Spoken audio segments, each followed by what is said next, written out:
Hi, this is Jaya. In this video, we shall see the summary of Jurassic Park, a novel by John Michael Crichton.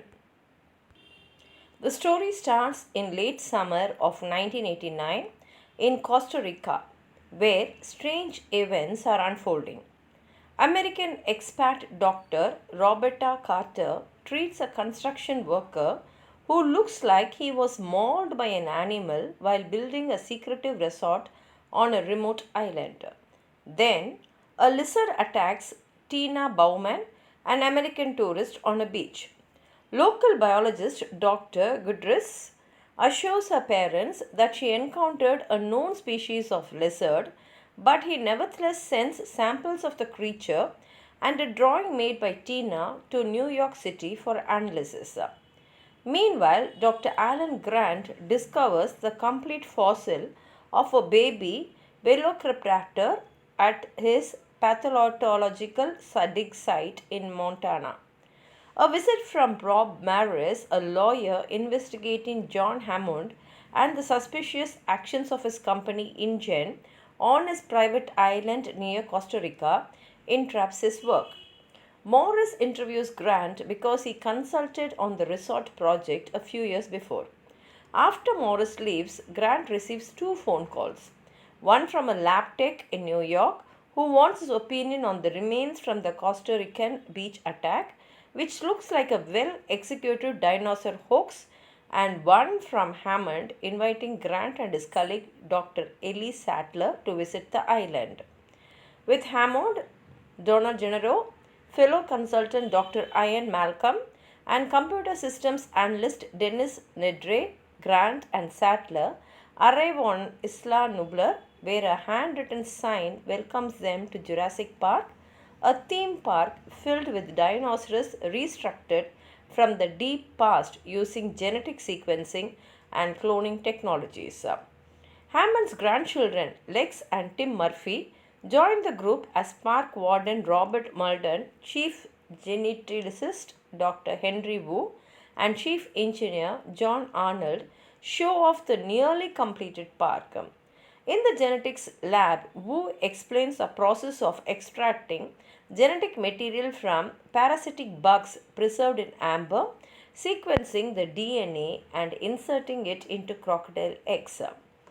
They must do this because Wu has made all the dinosaurs female to keep them from breeding in the wild. While Nedry stays behind to address bugs in the park's computer system, electric ride vehicles whisk the rest of the guests around the island. The highlight of the pre-programmed itinerary is the chance to watch the adult Tyrannosaurus gobble up a live goat. Next, the group stops at the Stegosaur enclosure where Grant and Ellie help the park's veterinarian, Dr. Harding, diagnose a periodic illness the giant herbivores experience. While doing so, Grant discovers fragments of a dinosaur egg. A storm brews in the distance. Ellie stays with Dr. Harding as Grant and Malcolm radio the discovery of dinosaur egg fragments to the control room. A revised computer survey of the animals reveals dozens running loose on the island. Some species, including the raptors, have developed the ability to breed without anyone noticing. What's worse, on the drive back to the visitor center, Tim and Lex catch a glimpse of two stowaway raptors heading back to the mainland on the island's supply ship. As they are trying to warn the control room, the storm breaks overhead and Nedry cuts power to the park security systems so he can steal some of the dinosaur embryos. With stolen goods in hand, he heads for a rendezvous with a buyer who has hired him to steal the embryos, but he gets lost and eaten by a herd of small carnivorous dinosaurs. The power outrage cut electricity to the enclosure fences, allowing the Tyrannosaurus to break free. It attacks the stalled vehicles and their occupants, throwing Tim into a tree, seriously wounding Malcolm, and killing park publicist Ed Regis. Although Muldoon and Gennaro race to the scene, where they find Regis's dismembered leg and the injured Malcolm, Grant and the children have already fled in search of safe shelter.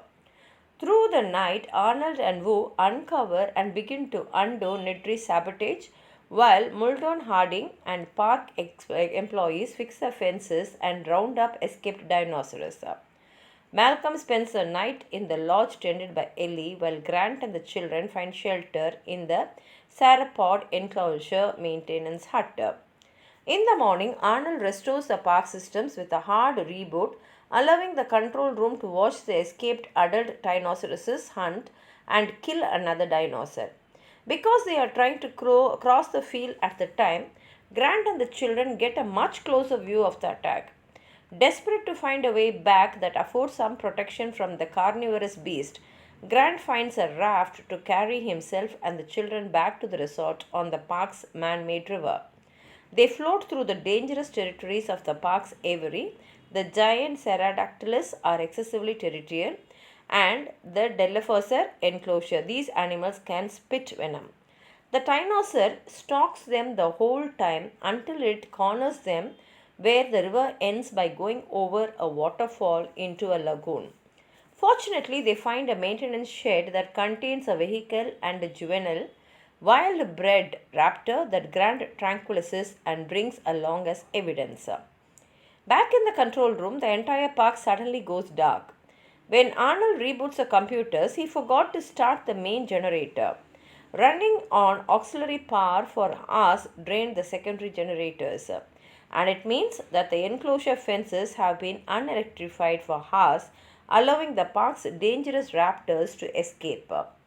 When Arnold tries to access the power plant to restart the generator, they attack him. Muldoon kills one and wounds another, and the surviving animals scatter. One corners and kills Arnold in the power plant, and another, the injured one, attacks Gennaro, frustrating his attempt to restore the power. When Grant, Tim, and Lex finally make it back to the visitor center, they find utter chaos and destruction. But they also find a radio, allowing them to learn that the survivors are all in the lodge where the raptors are chewing through the current unelectrified bars on the skylights. Leaving the children in the cafeteria, where Tim successfully fends off an attack by trapping a raptor in a freezer, Grant gains access to the power plant, restarts the generator, and finds a terrified Gennaro huddled in a powerless vehicle. The two men return to the visitor center, but no sooner have they found the children than the raptors corner them all in the genetics lab. Grant dispatches the dinosaurs with the lab's dangerous chemicals. With the danger mix managed, they can turn their attention to restoring the park systems through the computer interface in the control room. While the survivors await rescue helicopters from the mainland, Hammond wanders off, and some of the smaller carnivores attack and kill him. Meanwhile, Malcolm succumbs to his injuries. Grant forces Gennaro to confront the consequences of Injun's actions by helping them count the wild-bred raptors. Finally, after arriving on the mainland, Grant learns from Dr. Guterres that more evidence of escaped Jurassic Park animals has surfaced. Until the government gets a handle on what happened on the island, no one associated with the park will be allowed to go home. And here is the novel. If you have anything more to add on to what I've said, please write it in the comment box. Like the video, share it with your friends. And if you have not subscribed my channel, please subscribe and support. Thank you.